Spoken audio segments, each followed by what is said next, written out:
साथियों नमस्कार। कृषि बाजार भरतपुर से मैं हरपाल सिंह। साथियों चर्चा करेंगे ग्वार धोखा या मौका विषय पर, लेकिन उससे पहले आप सभी से वही अनुरोध कि जो भी साथी हमारे चैनल पर नए हैं वो हमें लाइक, सब्सक्राइब और शेयर भी कर सकते हैं।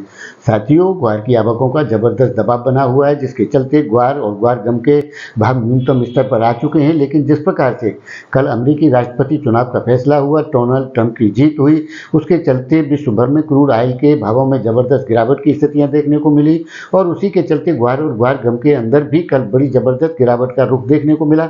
लेकिन साथियों जिस प्रकार से बाजारों की स्थितियां अब संभलती हुई नजर आ रही हैं, यानी कि ग्वार गम का और ग्वार का निचला स्तर आ चुका है। जिन साथियों के पास पहले माल हैं वो निश्चित तौर से घटे भाव पर माल खरीद करके अपनी स्थितियों को और मजबूत बना सकते हैं। इस बात की भरपूर संभावनाएं बनती हुई नजर आती हैं। साथियों निश्चित तौर से पिछले 10-12 साल से ग्वार और ग्वार गम के अंदर कोई बड़ी तेजी की स्थितियां देखने को नहीं मिली। वैसे तो ग्वार इस प्रकार की कमोडिटी है कि इसके अंदर प्रतिवर्ष उस प्रकार की तेजी या मंदी के दौर नहीं देखे जाते हैं। आमतौर पर 5,000 रुपये से लेकर के 6,000 रुपये तक ग्वार सीड की एक रेस रहती है। इसके अंदर ही बाजार लगभग घूमते रहते हैं, क्योंकि सामान्य मांग आने पर सामान्य ही तेजी मंदी के दौर देखे जाते हैं। लेकिन जब जब ग्वार और ग्वार गम के अंदर तेजी का दौर देखा गया है, क्रूड ऑयल के उत्पादनों में भयंकर परिवर्तन आए हैं, उनका उत्पादन बढ़ा है, तो ग्वार गम की खपत की मांग आई है, जिसके चलते रिकॉर्ड तेजियों के दौर भी ग्वार और ग्वार गम ने देखे हैं।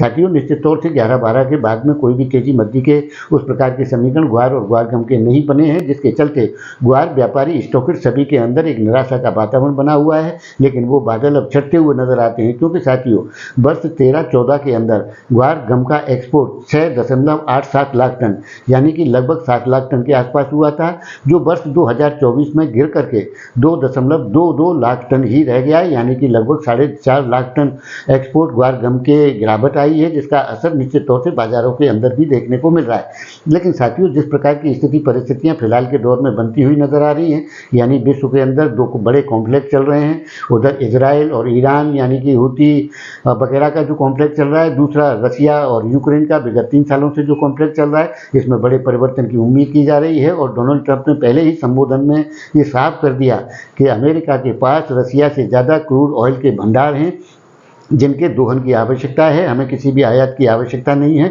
तो उससे जाहिर तौर पर यह तय होता है कि आने वाले दौर के अंदर अमेरिका में क्रूड ऑयल और प्राकृतिक गैसों के उत्पादन में ज़बरदस्त इजाफा होने की संभावनाएं हैं और उसके असर निश्चित तौर से ग्वार गम के एक्सपोर्ट पर भी देखने को मिलेंगे। क्योंकि साथियों जिस प्रकार की वस्तु स्थिति और परिस्थितियाँ विश्व ऑर्डर के अंदर बदलती हुई नजर आ रही हैं, उससे लगता है कि आने वाले दौर के अंदर अमेरिका में ज़बरदस्त ग्वार और ग्वार गम की जो एक्सपोर्ट की बाइंग है वो ज़बरदस्त आने वाली है। वैसे तो अभी डोनाल्ड ट्रंप का जो शपथ ग्रहण समारोह है 20 जनवरी को होने वाला है, लेकिन उससे पहले भी काफ़ी परिवर्तन बाजारों के अंदर देखने को मिलेंगे। उन संभावनाओं से नकारा नहीं जा सकता।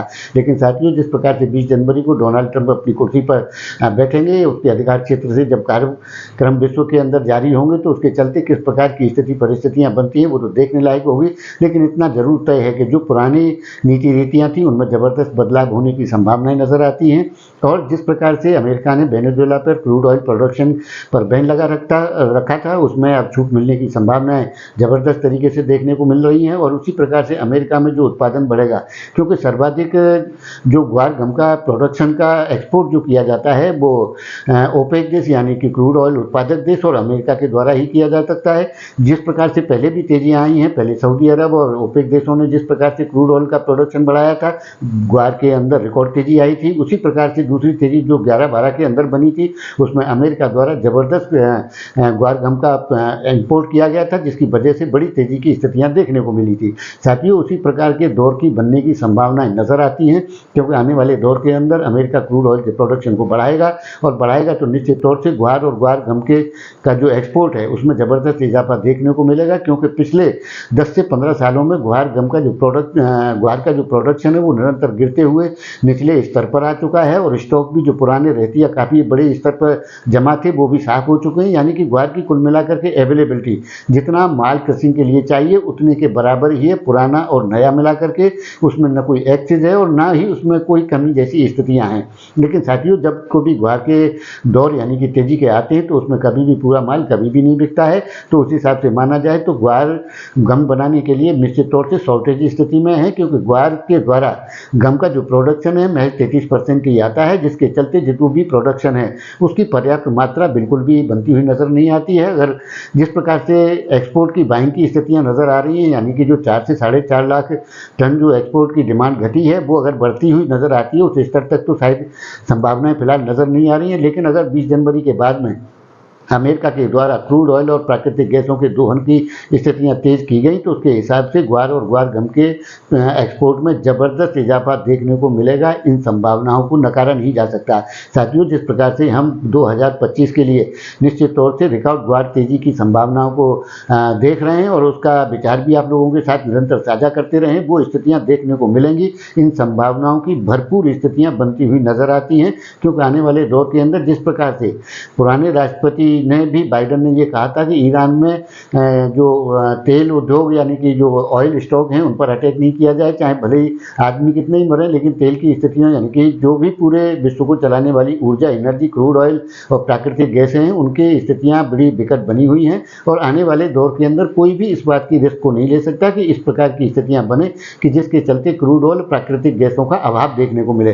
क्योंकि साथियों, विश्व परिदृश्य के अंदर जिस प्रकार से कॉन्फ्लिक्ट यानी कि रसिया और यूक्रेन के चल रहे हैं, जिसका भी प्रभाव यूरोपीय देशों पर साफ तौर पर देखा जा सकता है, क्योंकि भारत द्वारा रसिया से क्रूड ऑयल परचेज करके उसको रिफाइन करके यूरोपीय देशों को सप्लाई किया गया। उसी प्रकार से आने वाले दौर के अंदर वर्ल्ड ऑर्डर चेंज होने वाला है। वेनेजुएला से प्रतिबंध हटने वाले हैं और अमेरिका में प्रोडक्शन बढ़ने की स्थितियां देखने को मिलेंगी। हाँ, उनमें थोड़ी बहुत देरी नीति निर्धारण में हो सकती है, इन संभावनाओं से भी नकारा नहीं जा सकता।